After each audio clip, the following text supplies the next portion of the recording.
নেশা কারবারে অভিনবত্ব। বেসরকারি টেলিকম সংস্থার অন ডিউটি স্টিকার লাগিয়ে ৬ কোটি টাকার হেরোইন পাচারের চেষ্টা। পরিকল্পনা ভেস্তে দিল আসাম পুলিশের গোয়েন্দা শাখা। গাড়ি তল্লাশি করে ওই পরিমাণ নেশা উদ্ধার করে আসামের নিলাম বাজার থানার পুলিশ। এই গাড়িতে করে আসাম সহ মিজোরামের নানা প্রান্তে নেশা ছড়িয়ে দেওয়ার কাজ চলত বলে জানতে পেরেছে পুলিশ। ঘটনায় ৩ যুবককে জালে তুলে নিয়েছে পুলিশ। পুলিশকে বয়ান দিতে গিয়ে ধৃতদের দাবি তারা ওই বেসরকারি টেলিকম সংস্থার ইঞ্জিনিয়ার। পুলিশের গোয়েন্দা শাখার এক আধিকারিক ঘটনার সম্পর্কে কি জানিয়েছেন দেখুন।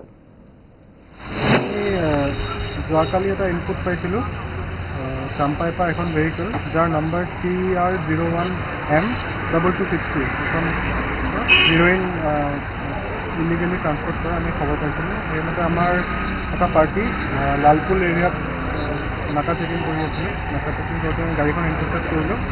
ইণ্টাৰচেপ্ট কৰোঁতে গাড়ীৰ 4খন দৰ্জাত আৰু এটা বেগ এটা আছিলে। তাতে আমি হিৰোইনৰ চাবোনৰ বাকচ পাইছোঁ। টোটেল 76 চফ বক্স আছে আৰু ৱেইট হ'ল 870 গ্ৰাম।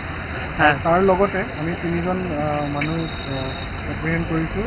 সোহেল আলম, ইফতিকাৰ আৰু সাবিৰ আহমদ। এজনৰ ঘৰ হাইলাকান্দি, এজনৰ গুৱাহাটী আৰু এজন পাথাকান্দি। স্যার এয়ারটেল অন ডিউটি গাড়ী লেখা আছে দেখিছোঁ, এইটো কি খবৰ? ইয়াৰে ভিতৰত গাড়ীত থকা এজন ইফতিকাৰ বুলি ল'ৰা আছে।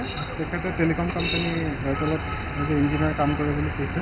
তো আমি ফাৰ্দাৰ আমি ইনভেষ্টিগেশ্যন কৰিলে গম পাম তেওঁ কেনেকৈ কি ইনভলভ আছে। স্বর্ণকমল জুয়েলার্সের স্বর্ণ বর্ষা অফার 23 জুন থেকে 12 জুলাই পর্যন্ত পাবেন 100% অফ ডায়মন্ড জুয়েলারি মেকিং চার্জে আর 25% অফ গোল্ড জুয়েলারি মেকিং চার্জে। কেনাকাটায় অ্যাশিওর্ড গিফট আর আছে স্পেশাল এক্সচেঞ্জ অফার। পুরনো সোনার বদলে পান নতুন হলমার্ক জুয়েলারি, সঙ্গে exclusive diamond necklace exhibition. Mega lucky ড্রতে জিতুন দুটো স্কুটার আর 11টা home appliances. Swarnakamal jewellers, Agartala Hariganga Basak road আর উদয়পুর সেন্ট্রাল রোড চক বাজারের সামনে।